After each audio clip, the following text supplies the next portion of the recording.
My sister kept telling everyone my husband was in love with her, until I made her swallow every word. The first time my sister joked that my husband was in love with her, we were sitting at my parents' kitchen table, and I honestly thought she was just bored and looking for a new way to stir things up. I had just come from the clinic, still in my scrub-style top with my name badge shoved into my pocket, trying to pretend I was not running billing reports in my head while peeling potatoes. My husband was out in the driveway helping my dad move some boxes from the garage, because that is what he does.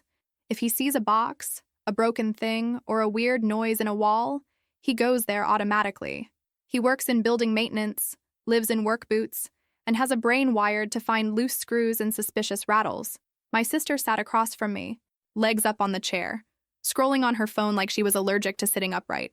She chewed on a piece of ice and said, so casual it took a second to land, "You know he only comes over this much because of me, right?" I looked up. "What?" She shrugged.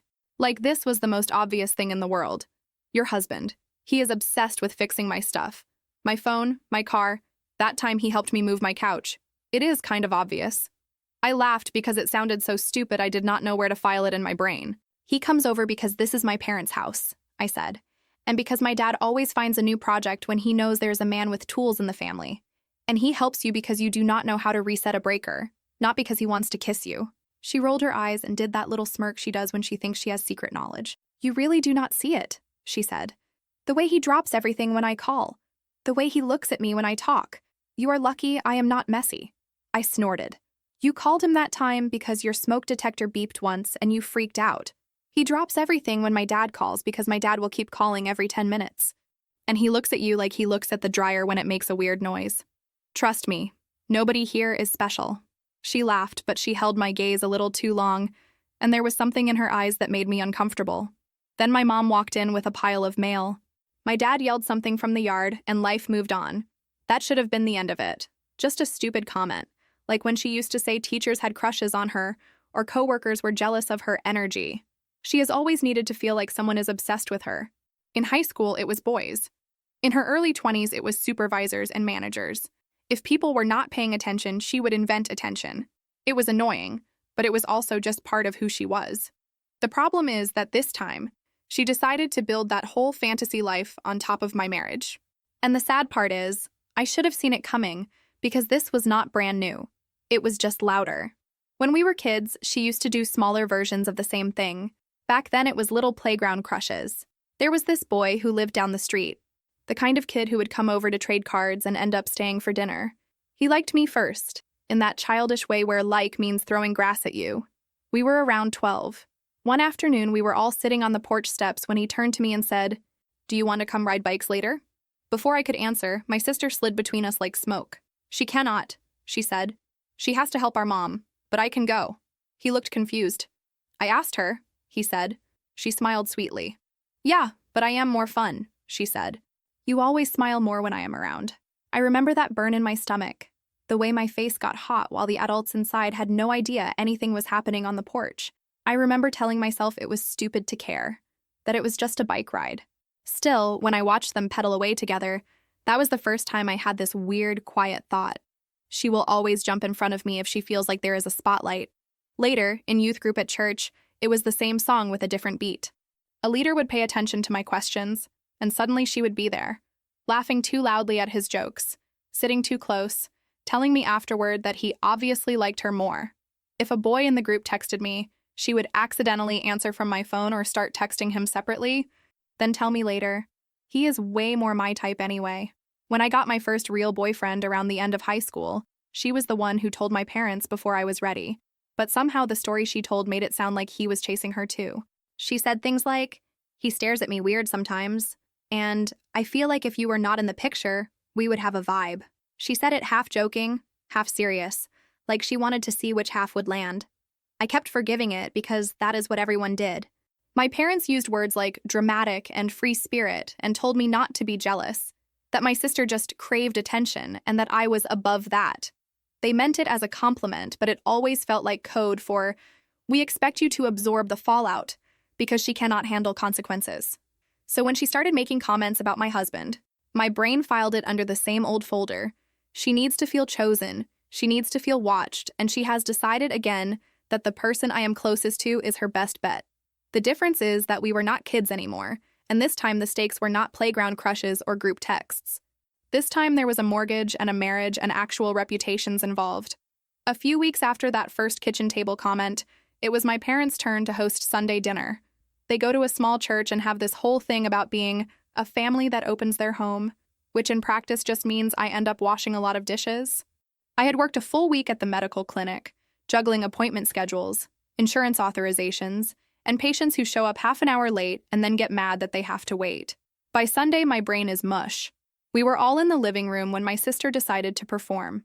My husband was in the kitchen helping my dad with the sink, because of course the sink had started leaking right before dinner. I was sitting on the couch with my mom, half listening to her talk about the latest prayer requests from church. My cousin, who is younger and unfortunately worships my sister, was playing a game on his phone. My sister stretched dramatically and said, loud enough for everyone to hear, "You know, I feel bad sometimes. I should probably stop calling your husband so much." My mom froze. "Why?" she asked, already nervous. "Because," my sister said, spinning a strand of hair around her finger, "he always abandons whatever he is doing to come rescue me. I mean, earlier this week I texted him about my car making a noise and he was at my apartment in 10 minutes. That level of dedication is suspicious, do not you think?" My cousin looked up, interested. My mom's eyebrows shot up. I felt my stomach drop. "He went because my dad told him your car inspection was coming up and he did not want you getting stranded on the highway," I said slowly. "And your place is 10 minutes away from his job.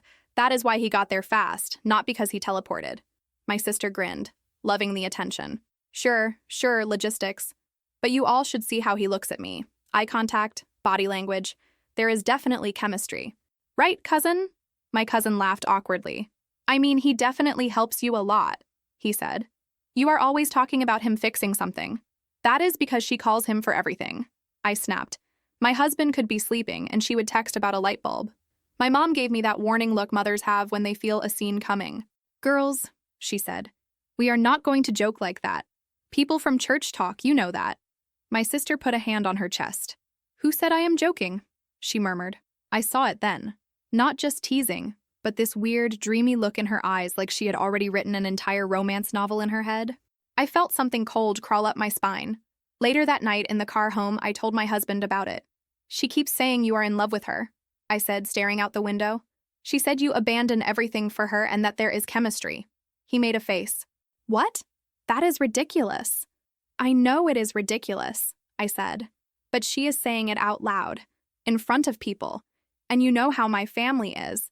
One stupid thing gets repeated 10 times and then it becomes truth." He sighed, rubbing his forehead. "She is just being dramatic. She has always been like that." "Yeah, but before it was random coworkers or guys from youth group," I said. "Now it is you, my husband, my marriage. That is different." He was quiet for a moment. "Do you think people actually believe it?" he asked. I shrugged, but my chest felt tight. "I do not know." My cousin repeated it like it was funny.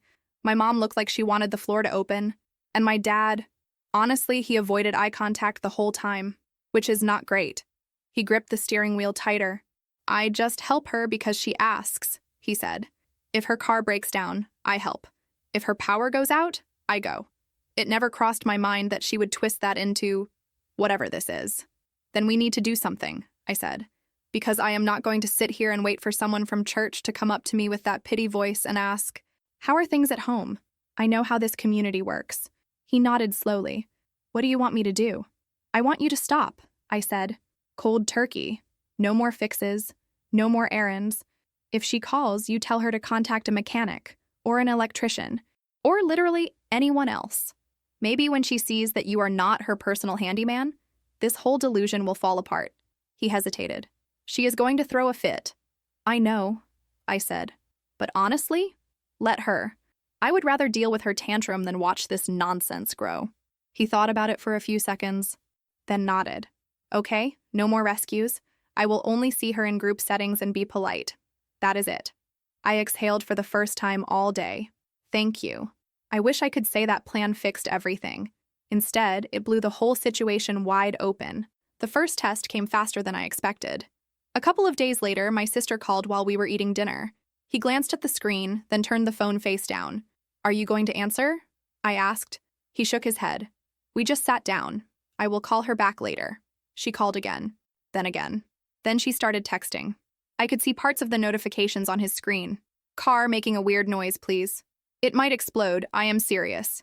I am on the side of the road. Please answer. He looked at me, torn. What if she really is stuck? He asked. Then she can call roadside assistance, I said tightly. Or our dad, or a tow truck, or a friend. You are not the only person with a pulse. He took a deep breath and turned the phone off. We finished dinner in silence. Later, he texted her a short message. Cannot help right now. Call a tow truck or my father. She did not reply. By the weekend, my parents had scheduled a family cookout. Of course they had. Nothing like a bunch of folding chairs and potato salad to make generational dysfunction really shine. When we arrived, my sister was already there, sitting in the backyard with my cousin and an aunt, talking loudly. I could tell from their faces that we were the topic. The second my husband stepped outside, my sister's eyes locked on him like a heat-seeking missile. Oh, look who decided to show up, she said. Mr. Too Busy for Family. I felt my jaw clench. My husband stayed near me, grabbing a plate and focusing very hard on the hot dogs. Hey, he said. How is everybody? Ask me, my sister said, leaning back dramatically. I had a breakdown on the highway this week, but my family only found out through my story because apparently I do not matter enough to get a call back. Several heads turned. My aunt frowned. What happened? She asked. My car was making this horrible noise, my sister said. I called my dear brother-in-law who used to rush over for me and he straight up ignored me. I could have died on the road. Did you die? I asked before I could stop myself. She shot me a glare. It is the principal. My cousin, of course, jumped in. Yeah, he used to fix everything for you, he said. Why would he stop? Maybe someone told him to, my sister said, staring directly at me. Maybe someone gave him rules about what kind of help is allowed and what is not. Because heaven forbid he cares about me too much. Right? My mom stood near the patio door, holding a tray of cups, her face a little pale. My dad was by the grill, jaw tight. Something snapped inside me. For months, I said, loudly enough for the whole yard, you have been running around telling people that my husband is in love with you, that he is obsessed with you, that he would choose you if he ever had the courage. You have been painting my marriage like some kind of love triangle, and you expect us to just keep fixing your light bulbs like nothing is wrong? The backyard went dead quiet. Even the kids stopped yelling. My sister's mouth fell open. I never said, you told our hairdresser that there was something undeniable between you, I said. You told our neighbor that my husband could not resist you. You told our cousin that you were sure he would leave me if you gave him a chance. Do you want me to keep going? Because I can list names. My aunt put a hand over her mouth. My cousin's eyes widened, and he looked like he wanted to vanish into his plastic chair. My mom started crying immediately because that is her default setting when conflict reaches a certain volume. Please, she said. We are outside, the neighbors will hear. We cannot turn this into a spectacle. People from church. My dad finally turned from the grill, face red, eyes hard. Is this true? He asked my sister. She crossed her arms. I never said he would leave her, she said defensively. I just told people I felt a weird connection. I cannot help how I feel. Feelings are one thing, I said. Telling everyone that my husband is your secret soulmate is another. My aunt, who rarely says anything strong, shook her head. That is not appropriate, she said quietly. You do not talk like that about your sister's husband. Ever. My sister looked around, realizing perhaps for the first time that the crowd was not on her side. Her eyes darted back to my husband. Tell them, she demanded. Tell them you feel something. Tell them you kept coming because you care about me. My husband looked like someone had slapped him. I came because things were broken, he said. I care about you as my wife's sister. That is it.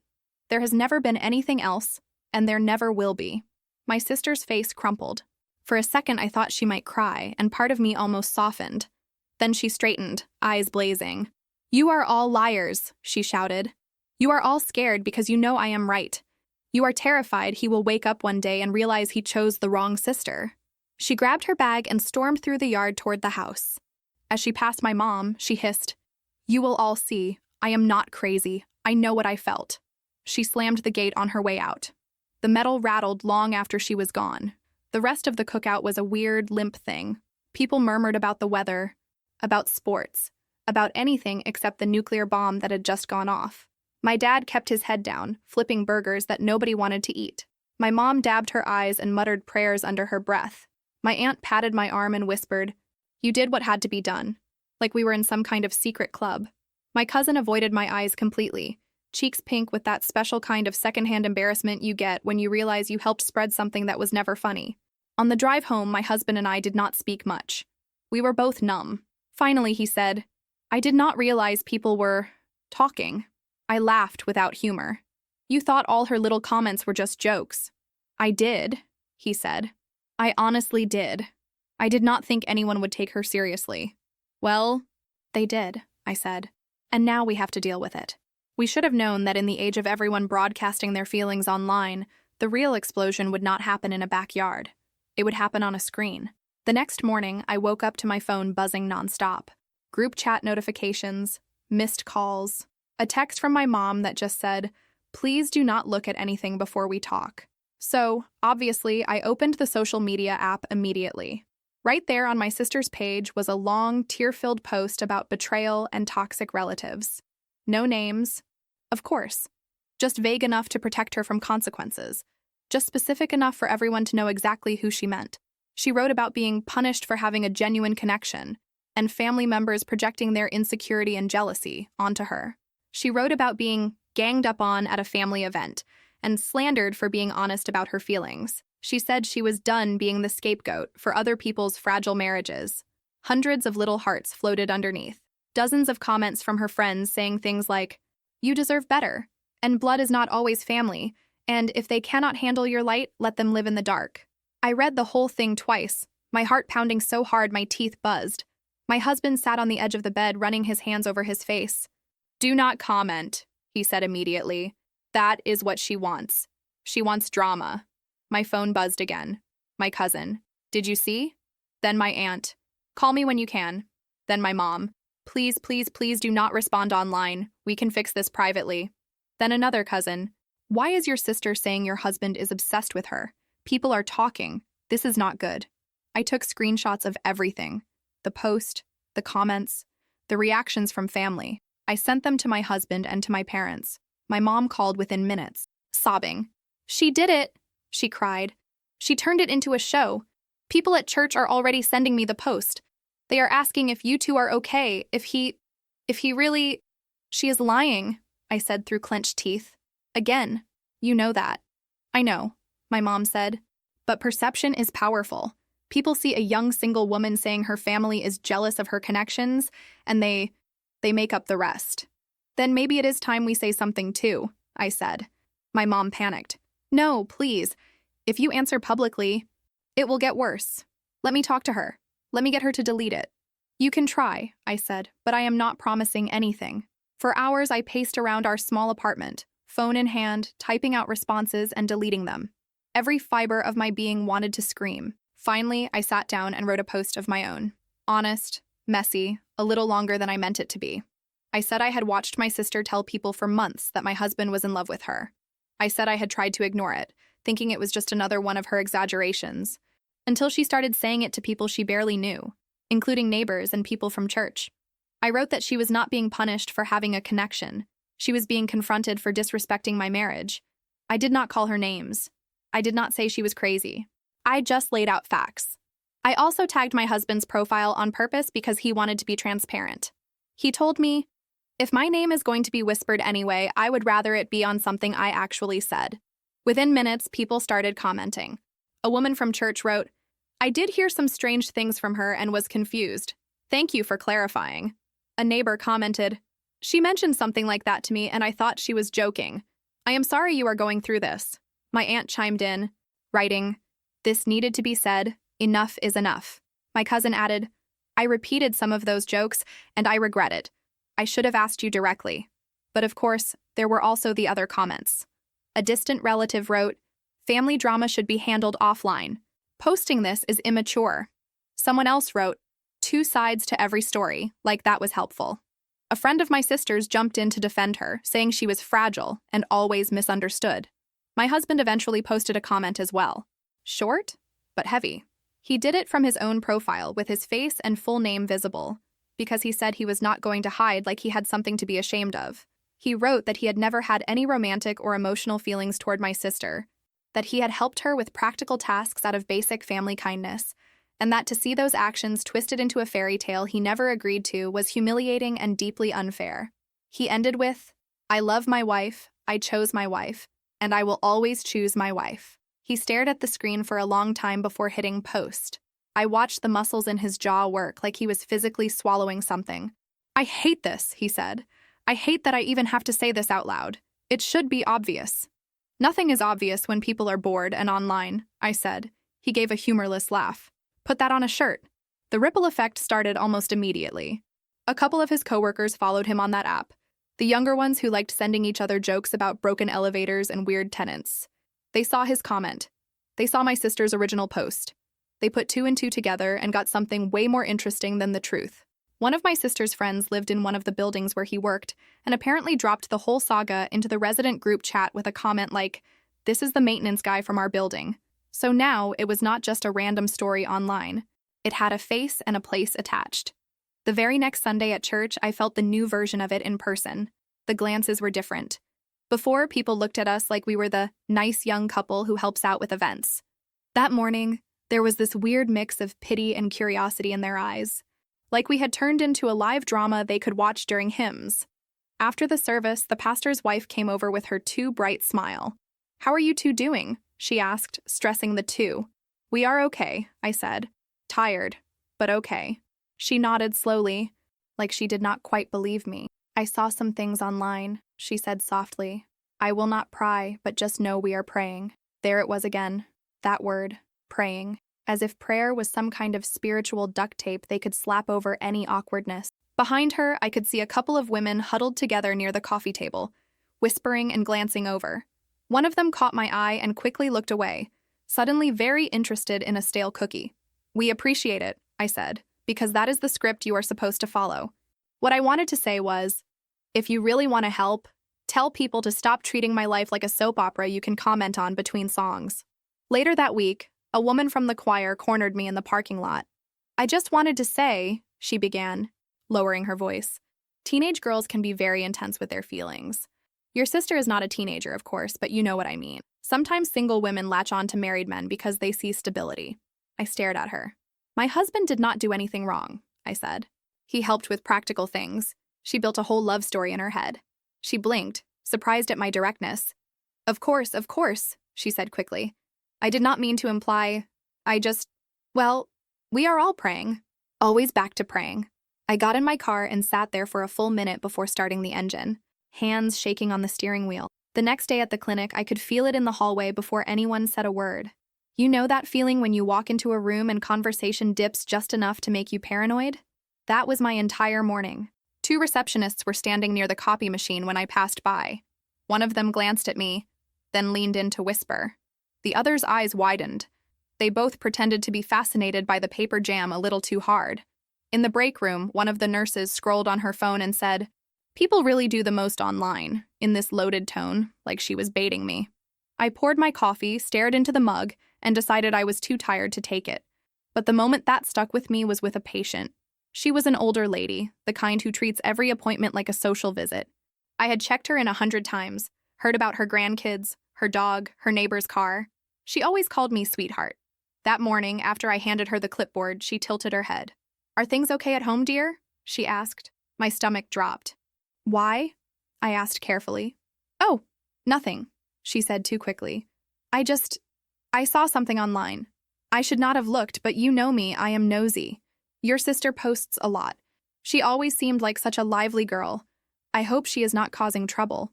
My cheeks burned. "Our family is working through some things," I said, my voice a notch tighter than I wanted. She patted my arm. "Well, you know, sometimes husbands get tempted. Men are visual creatures. You just have to pray and keep the house peaceful." I almost dropped the tablet. "He is not tempted by anyone," I said, louder than necessary. "He has done nothing wrong." Her eyes widened, and she immediately switched to talking about her grandson's soccer game like she had never said anything at all. I walked back to my desk, heart pounding, vision blurry around the edges. I locked myself in the staff bathroom for a full 5 minutes and just stared at my own reflection. "Is this what you wanted?" I muttered to no one. "You wanted a story so badly that you turned my husband into the villain in your head, and now this is what I get at work." Spiritual advice from people who do not even know what really happened. Later, when I told my husband about it, he pressed his fingers into his temples like he was trying to push the whole situation out of his skull. I am getting my own version of that at the buildings, he said. Little comments, little jokes. Heard you are popular with the ladies, that kind of crap. They think it is funny. What do you say? I asked. I say nothing, he said. Because if I say, actually, my sister-in-law is unstable and made the whole thing up, then I become the guy talking trash about family. We sat there in our little kitchen, both exhausted in that bone-deep way that feels older than your actual body. The fallout did not stay online. A couple of days later, his supervisor called him into the office. A resident at one of the buildings had requested that he not be assigned to their unit anymore due to personal issues that might affect his professionalism. It was obvious who had talked to them. They did not have to say my sister's name for us to know where it started. He came home with his work badge dangling from his fingers like a weight. I am becoming a joke, he said. People are whispering about me in hallways, about something I did not even do. He sat at our tiny kitchen table, the work badge resting in the middle like evidence. It was not even a formal write-up, he said. Just a talk. You know, hey man, maybe keep your personal life off the internet. Like I am the one who started this circus. What exactly did they say? I asked. He shrugged, but it was a sharp, angry movement. My supervisor said a couple residents had mentioned seeing my name under a family drama post, he muttered. He said he trusts me, that my work is good, but told me to be mindful of optics. Optics. Like I am a politician. I grimaced. So people who do not even know you saw my comment and decided you are, what, a cheater, a creep, a homewrecker? Pick any label, I guess, he said. They see a woman crying online about family betraying her and assume the man in the story is the bad guy. It is easier than thinking she might have made most of it up. He pushed the badge with his finger until it spun. I worked hard to get that job, he said quietly. I climbed up from the dirtiest tasks. Overflowing trash rooms, clogged toilets, broken heating in the middle of winter. I did the jobs nobody wanted so I could be trusted with the bigger stuff. And now some bored resident looks at me and thinks, oh, that is the guy who broke his wife's sister's heart. Something inside me cracked. I hate her, I said. I know I am not supposed to say that because she is my sister and blood and whatever, but I hate her. I hate that she took your work, my work, our whole life, and turned it into content for her feelings. He looked up sharply. Do you? He asked. Do you really hate her? The question caught me off guard. I thought of her sitting on her bed in that messy apartment later, eyes wild, lips twisting as she insisted he had given her signals. I thought of her laughing in my parents' backyard about the idea that he might choose her instead. I thought of us as kids, sharing a bedroom and late-night whispers and stupid secrets. How many times had I defended her, covered for her, smoothed the mess so our parents would not get upset? I do not know what I feel, I said finally. It changes every hour.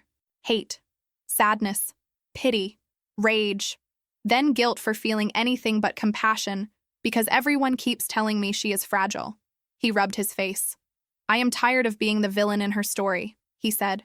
I am tired of being the test she uses to see if anyone will pick her. I did not sign up to be part of that. I reached across the table and grabbed his hand. You picked me, I said. You married me. You come home to me. She can write as many tragic monologues as she wants. It does not change what is actually happening in our apartment. He squeezed my hand back, but his shoulders stayed tense. We both ended up in couples counseling for a little while after that. Not because either of us doubted the marriage, but because the stress of defending it was starting to live under our skin like a second heartbeat. The therapist's office was small and neutral, with soft chairs and a plant that I am pretty sure was fake. She asked us to walk her through everything from the first joke in the kitchen to the posts, the cookout, the work conversations. My husband talked about feeling used, not just by my sister, but by the situation. I did what a decent person should do, he said. I helped family. Somehow that became proof of something ugly. I talked about feeling split in half all the time. Everyone wants something from me, I said. My parents want peace. My sister wants attention. My job wants professionalism. My husband wants support. I feel like if I stop holding everything, it will all drop. The therapist nodded a lot. Therapists are good at nodding. But she did say one thing that stuck with me. You cannot stop your sister from telling stories, she said. You can only decide which stories you participate in. Right now, she is the main narrator of your life in a lot of people's minds. The real work is choosing where you step out of that. After a few sessions, my husband and I decided we did not need to keep going regularly. We were okay, even if everything around us was not. But those conversations gave us a few sentences we still use with each other when things get tense. Little things like, "That is her story, not ours," and "I am not taking that role." The longer it went on, the more the stress started to live inside my body. My jaw hurt from clenching. My shoulders felt like I was carrying bricks. I would hear my phone buzz and feel my stomach flip, even if it was just a shipping notification. I hated that my own ringtone felt like a threat. Around that time, my mom started calling me late at night, whispering into the phone like my sister could hear her through the walls, even from miles away. "She does not sleep," my mom said one night. "She is up all night, posting, deleting, posting again. She does not come to church anymore. She missed 2 Sundays in a row. She will not talk to me." "Maybe she needs professional help," I said. "More than prayer and inspirational quotes." My mom sighed. "Your dad says the same. But if we say therapy to her, she explodes about how we all think she is crazy." Then the call came from my sister's manager. They told my mom that her behavior was unsustainable and that they could not keep her if she kept bringing personal drama into the workplace.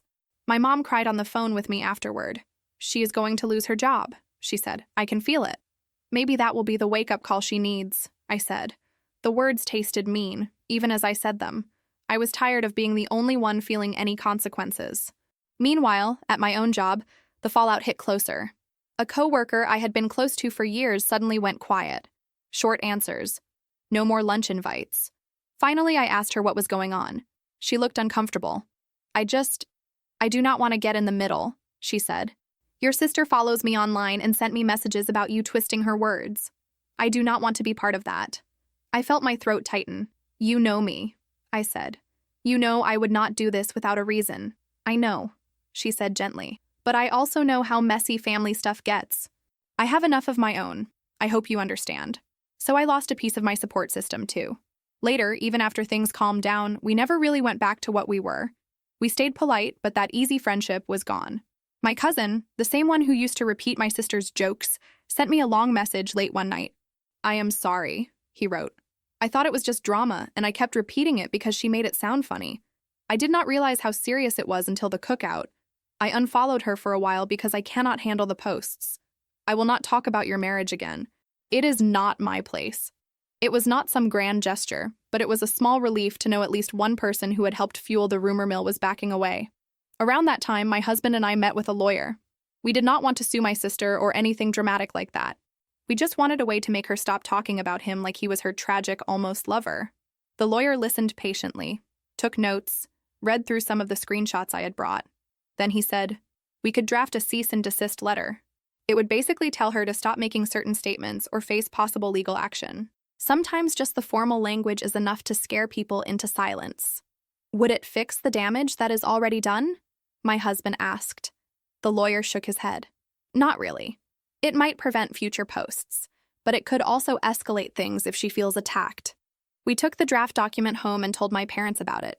My dad, surprisingly, was the one who hesitated. "She is hanging by a thread," he said. "If she gets a letter like that, she will feel cornered. I agree she has gone too far, but I am scared of what she might do if she feels like everyone is against her." I wanted to argue, to say that my husband's job and our reputations were not less important than my sister's feelings. But then my mom mentioned something that made my stomach drop. "She called me in the middle of the night," my mom said, voice trembling. She said she was tired, that she did not see the point of anything, that everyone saw her as a monster now. I sat there on my parents' couch, holding that piece of paper that could maybe shut her up, but might also push her over the edge, and for the first time I felt something besides anger. I felt scared. We ended up putting the letter in a folder in a drawer at home and agreeing on one simple rule. If she started posting again, we would send it. If she stayed offline and got help, we would leave it there, like a fire extinguisher we hoped never to use. It got worse before it got better. My sister finally did lose her job. Apparently she had another meltdown at work, accusing her manager and coworkers of conspiring with my family to destroy me. She did it in front of customers. That was it. They let her go. After that, she went quiet. Completely quiet. She did not answer texts or calls. She did not post online. She did not show up at my parents' house. For someone who lived half her life on her phone, the silence was terrifying. My mom called me every day, panicking. My dad drove by my sister's apartment twice and said her car was still there, but nobody answered the door. He could hear the television sometimes, but she would not open. Then one night, my dad called me sounding shaken in a way I had never heard. "I used the emergency key," he said. "I know she did not want us to, but I was scared. I waited outside and knocked and called her name. No answer. I could hear something inside, but it did not sound right." "What do you mean?" I asked. He swallowed. "The place is a mess," he said. "Dishes everywhere, trash overflowing, piles of clothes. It smells bad. She looks worse." "Is she there?" I asked, already grabbing my keys. "She is in the bedroom," he said. She opened the door, and I barely recognized her. She is so thin, and her hair is greasy, and her eyes. "I am scared, daughter. I do not know what to do. Can you come?" I wanted to say no. I wanted to say, "You all protected her while she tore my life apart. You handle this." But my dad's voice sounded so small, and the idea of my sister alone in that state made some old protective instinct kick in. "I am coming," I said. When I walked into her apartment, it felt like stepping into a different world. She had always been messy, but this was another level. Dirty plates on every surface, takeout containers stacked by the trash, a smell of old food and sweat and stale air, piles of clothes mixed with unopened bills. The blinds were half shut, letting in just enough light to make everything look worse. My sister was sitting on the edge of her bed in an oversized t-shirt I recognized from years ago. Her hair was matted. Her eyes were swollen like she had been crying for days. She looked up when I walked in and flinched like I had slapped her. "Oh," she said. "You?" "Yeah," I said softly. "Me." My dad stood by the doorway, arms crossed, trying to hold himself together. For a minute, no one spoke. Then she laughed, this broken little sound. "So this is the part where you say, 'I told you so,' right?" she said. "Where you tell me I ruined your marriage and your life, and now look at me." "I am not here for that," I said. It was only half true. Part of me would always want to scream those words into her face. But the scene in front of me made the words stick in my throat. She wiped her nose on her sleeve. "Why else would you come?" "Because my dad called me," I said. "Because he is scared. Because it looks like you have not opened your curtains in weeks. Because you lost your job and went off the grid." She scoffed. "Oh, right. Suddenly everyone cares. Where were you when I was telling you how I felt?" "Busy living my life," I said. "Busy working. Busy keeping my marriage from collapsing under the weight of your fantasy." Her face hardened. "It was not a fantasy," she said. "You did not see the way he looked at me, the way he always answered my messages before yours sometimes. The way he—" "Stop," I said sharply. "We are not doing this here. You are sitting in trash, you have not showered in who knows how long, and you are still more interested in defending your imaginary love story than noticing you are not okay." She opened her mouth, closed it. Then suddenly the words started pouring out. "He made me feel seen," she said, voice shaking. "You have him all the time. You go home together. You share a bed. You share a life. People ask about you two like you are some cute little team. Nobody ever looks at me like that. When my last boyfriend left, he said I was too much, that he needed someone calmer. No one ever chooses me. So when your husband kept showing up, fixing things, checking in, I thought maybe finally someone saw me. I sat down on the floor because my knees felt weak. Helping you with a dead battery is not romantic," I said, softer now. "Answering a text about your shower not working is not flirting. Do you know how many times he has gone to help our parents with their sink? Did you think he was in love with them too?" She cracked a tiny, painful smile. "They do not have my hair," she muttered. I almost laughed, which made me want to cry even more. "You took normal acts of kindness," I said, "and you turned them into proof. Then you told everyone about your proof. You said over and over that he was obsessed with you, that he would choose you. You made people see me as the jealous, uptight wife who could not handle her husband loving someone else." Her eyes filled with tears. "I did not think it would go that far," she said. I do not know what I thought. That if I said it enough, it would become real. That he would wake up one day and admit it. That people would look at me and finally say, 'Wow, someone like him wants someone like her.' And now?" I asked. She looked around her trashed apartment. "Now I look pathetic," she whispered. "I lost my job. Everyone thinks I am crazy. People at the store were talking about me like I was some unstable drama queen. I see your husband's post in my head every night. I love my wife. I will always choose my wife. It keeps playing like a recording. I feel stupid and empty. My dad stepped closer. We can get help, he said gently. There are therapists who specialize in obsessive thinking, in attachment issues. We can find someone, my sister snorted. So now I am a case study, she said. Great. You are not a case study, I said. You are my sister. A very destructive, selfish, exhausting sister, but still my sister. She laughed through her tears. Wow, what a warm endorsement. I am not going to lie to you, I said. You hurt me. You hurt my husband. You cost him a piece of his reputation at work. You cost me a coworker. You made every family gathering feel like a trap. That does not vanish because your life is falling apart now. Both things are true at the same time. She wiped her eyes again, hands shaking. So, what happens now? She asked. Do you send that legal letter? Do you cut me off forever? Do we all just pretend we never existed together? I looked at my dad. His eyes were shiny. I think what happens now, I said slowly, is you see a therapist. Dad already found someone, right? He nodded. I have a name, he said. An appointment next week if you want it. My sister groaned. I do not want to sit in some office and tell a stranger my life story. You already told half the town your life story on the internet, I said. At least this person is getting paid to listen. She almost smiled. Almost. We are not forcing you, my dad said. But if you refuse any help at all, I do not know how we can keep pretending this is just a misunderstanding. There will have to be consequences. What kind of consequences? She asked warily. I will not be around you anymore, I said. My husband will absolutely not be around you. You will not be welcome in our home. You will not be part of my life. Right now, the only reason I am even sitting here is because I am afraid you will hurt yourself. Once I know you are in treatment, once you have a plan, maybe we can talk about what any kind of relationship looks like. But until then, I have to protect what is left of my sanity. She stared at the floor for a long time. Then she whispered, Fine, I will go. But I'm not promising to sit there and spill my guts in the first session. That is okay, my dad said. You can sit and breathe. That is a start. We left her apartment that night with no dramatic hugs, no big declarations. Just a first appointment on the calendar and a tiny, shaky okay from her. A few days later, she posted something online. Not a long rant, not a dramatic essay. Just a short message saying she had let personal issues blur the lines of reality, that she had interpreted things in ways that hurt people, and that she was taking time to work on herself. She did not mention me or my husband by name. She did not say sorry out loud, but it was the closest thing to an admission we were going to get. My husband read it and shrugged. It is something, he said, but it does not fix how I feel. I know, I said. We kept the cease and desist letter in that drawer.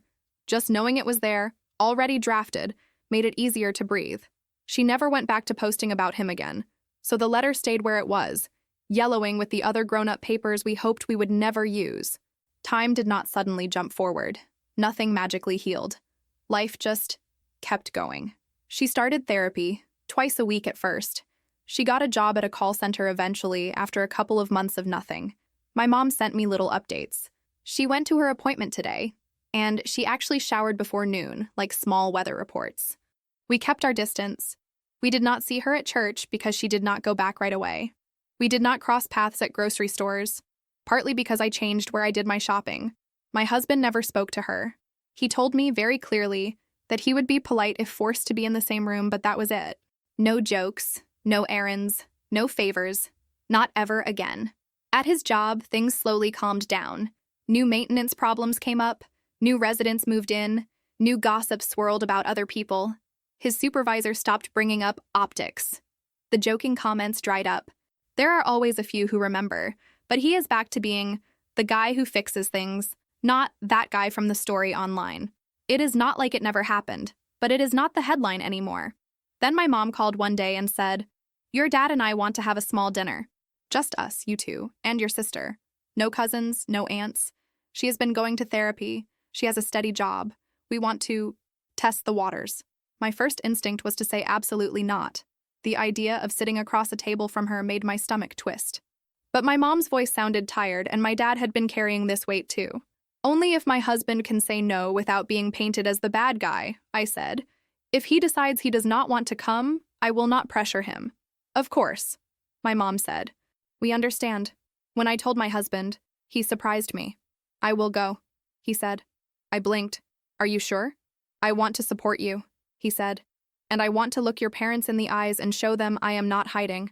But I need you to understand, I am not doing this for her. I am doing this for you and for them. My personal line with her is drawn. That is fair, I said. I am not expecting group hugs. Walking into my parents' house that evening felt like walking into a museum of our old life. The same pictures on the wall, the same couch, the same smell of whatever my mom had been cooking that day. Except now there was this invisible fog of things unsaid hovering over everything. My sister was already at the table when we arrived. She looked different, thinner but not in the terrifying way from the apartment. Her hair was washed and braided. Her clothes were simple and neat. Her eyes met mine for a second, then darted away. Thank you for coming, my mom said too brightly. Let us eat before it gets cold. Dinner was awkward. That is the only word. Everyone spoke in safe topics. Work schedules, weather, a show my parents had watched that did not involve any cheating siblings. My dad cracked a joke about his cholesterol. My mom offered more mashed potatoes like they were a bandage. My husband answered direct questions politely but kept his eyes mostly on his plate. He did not look at my sister at all. At one point, she cleared her throat. Thank you for giving me another chance to be here, she said quietly. I know I messed up. The air went heavy. My mom stared at her plate. My dad looked between us. My husband said nothing. He just kept cutting his food carefully. I took a breath. You did, I said. You messed up in a way that will take a long time to even process, let alone forgive. Being here is not forgiveness. It is a trial period, for my parents' sake. She nodded, eyes shiny. I understand, she said.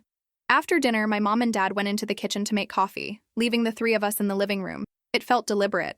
My sister sat on the edge of the couch, wringing her hands. I have been working on things in therapy, she said. They say I attach too quickly, that I read things that are not there, that I need to learn how to feel valued without building fantasy worlds around people. That sounds accurate, I said. She swallowed. They also made me go through everything that happened with you two, she added. Every comment. Every time I told someone he looked at me a certain way. Every post I made. It was hard. I did not realize how ugly it sounded until I heard myself say it out loud. I leaned back against the chair. Imagine how it felt to live it, I said. She nodded. I am not asking you to forgive me today, she said. I am not even asking you to like me. I needed you to know that I see it now, that it was not some grand tragedy or epic romance. It was me being lonely and selfish and trying to feel important. And I hurt you in the process. And I am sorry. The word sat between us like a small, fragile thing. I believe that she meant it in that moment. I also knew that apologies did not erase consequences. They just added a new layer. My coworker still will not talk to me like before, I said softly. My husband still has residents who look at him sideways sometimes. We still are the couple people whispered about at church for a while. Those cracks do not disappear because you see your reflection now. She wiped her eyes. I know. Trust is not a light switch, I said. It is not a you said sorry so now everything is fine situation. I do not know if we will ever have what we had before. Honestly, I do not even know if I want that. The version of our relationship where I pretended your drama was just your personality and smoothed things over while you lit fires, that was not healthy either. She let out a shaky laugh.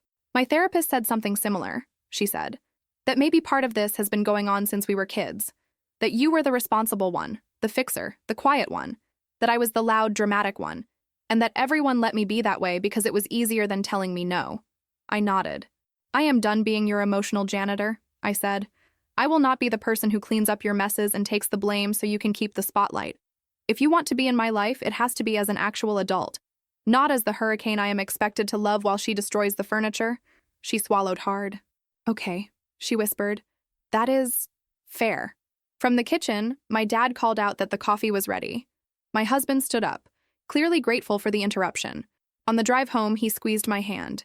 You did good, he said. You were honest.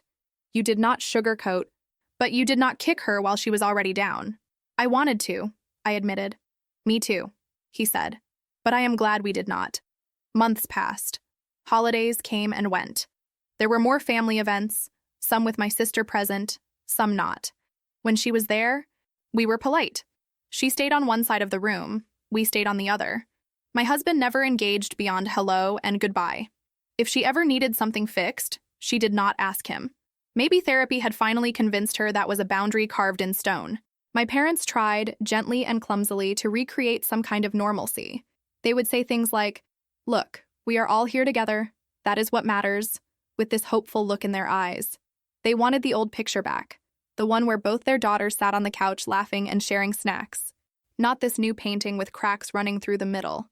But the truth is, once you have seen your sibling willingly risk your marriage for the sake of feeling special, something fundamental shifts. The foundation moves. The house might still stand, but you hear every creak. Some days I missed what we had before. The stupid memes we used to send each other. The way we could roll our eyes at our parents and know exactly what the other was thinking. Then I would remember the way she looked me in the eye and said, "You are terrified he will wake up and realize he chose the wrong sister." And the nostalgia would dissolve. Other days I felt guilty. Guilty that I had not noticed her loneliness sooner. Guilty that I had not taken the first comments seriously enough. Guilty that it took the threat to my marriage for me to finally say no to her. Most days I felt something in between. A kind of dull ache, like an old bruise you forget about until you bump into something. People love stories with neat endings. They want to hear that my sister got better, found a nice boyfriend her own age, learned boundaries, and that we all laugh about this at holidays now. Or they want the opposite, that I cut her off forever, she moved away, and my life became peaceful and perfect without her. The reality is messier than that. My sister is still in my life, but at a distance. We talk occasionally. We send each other pictures from childhood sometimes. She asks about my work in short texts. She has not made any more posts about connections or jealous family in a long time. She goes to therapy as far as I know. She has a job she does not hate completely. She still makes dramatic statements sometimes, but now she catches herself and laughs it off. My husband is polite if he sees her, but his eyes never soften the way they do with my friends or my cousins. He keeps his distance. I do not push him. He went through his own kind of humiliation in all this. My parents are slowly learning that keeping the peace and avoiding embarrassment are not the same as love. Sometimes they slip back into old habits, asking me to be the bigger person. And I have to remind them that I am not a bottomless well of patience. They are trying, though. They do not brush off my feelings anymore like they used to. As for me, I am still in the middle of it. I still get flashes of those looks from people who saw the first posts and never followed the rest. I still feel my stomach clench when my phone buzzes late at night and her name pops up. I still find myself replaying old conversations, wondering at which exact point I should have drawn the line sooner. But I also know this. When it really mattered, I did draw it. I chose my marriage, my sanity, my dignity. I stopped letting my sister be the main character of my story. Our family did not shatter into a million pieces or magically glue itself back together. It cracked, and we are all learning to live with the new shape. There is distance and awkwardness, and small moments of real connection peeking through the discomfort. It is not a perfect ending. It is just real life. I live with what happened, with the damage and with the boundaries, with the fact that I love my sister and also do not trust her. I live with a husband who chose to stand in the fire with me, even when he was the one being burned in other people's eyes. I live with parents who are finally, slowly, understanding that silence can be its own type of betrayal. People like us do not get fairy tale credits rolling over soft music.